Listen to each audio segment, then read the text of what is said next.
রংপুরে ব্রহ্মপুত্র ধরলা দুধকুমার আর তিস্তার ভয়াবহ রূপ কেড়ে নিচ্ছে হাজারো মানুষের ঘুম। সর্বনাশা নদীর একের পর এক থাবায় মুহূর্তেই তলিয়ে যাচ্ছে ভিটেমাটি।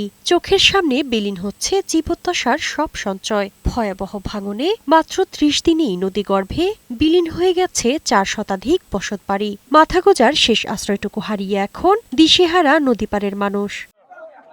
শুধু বসত ভিটাই নয়, বিলীন হয়েছে রাস্তাঘাট, দোকানপাট, বাজারসহ অন্তত ৫০ একর আবাদি জমি। স্থায়ী কোনো প্রতিরোধ ব্যবস্থা না থাকায় প্রতি বছরই বাড়ে এই ক্ষয়ক্ষতির পরিমাণ।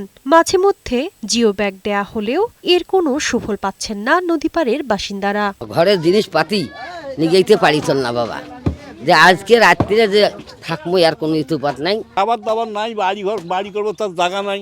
ভাঙতে ভাঙতে এখন আমাদের জমি সব বিলীন হয়ে যাচ্ছে। ক্ষতিগ্রস্তদের দাবি, প্রায় মাস দেড়েক ধরে এমন তাণ্ডব হলেও শুধুমাত্র পরিদর্শনের মাঝেই কার্যক্রম সীমাবদ্ধ রেখেছে পানি উন্নয়ন বোর্ড। কয়েকদিন আগে দ্রুত কার্যকর পদক্ষেপ ও টেকসই বাঁধ নির্মাণের দাবি জানিয়ে রংপুর পানি উন্নয়ন বোর্ড ঘেরাও এবং জেলা পরিষদ ও জেলা প্রশাসকের কাছে স্মারকলিপি দিয়েছে ভিটেমাটি হারানো বিক্ষুব্ধ বাসিন্দারা।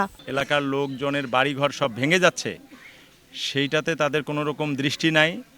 তারা তাদের নিজেদের পকেট উন্নয়ন নিয়েই ব্যস্ত। আমাদের এই যে হাহাকার এবং আহাজারি, এটা তারা লক্ষ্য করে না। আমার শহর এলাকার মানুষ কি এরা গরু ছাগল? এরা কি মানুষ না?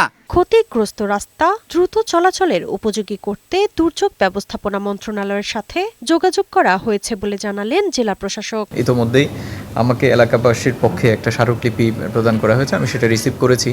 আমাদের এলজিডির এক্সিএন মহোদয় এখানে আমার পাশেই আছেন।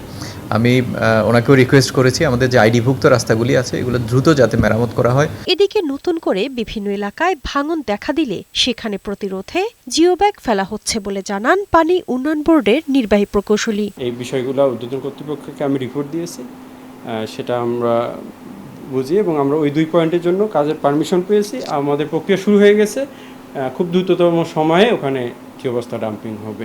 শারমিন ডিমি, বৈশাখী সংবাদ।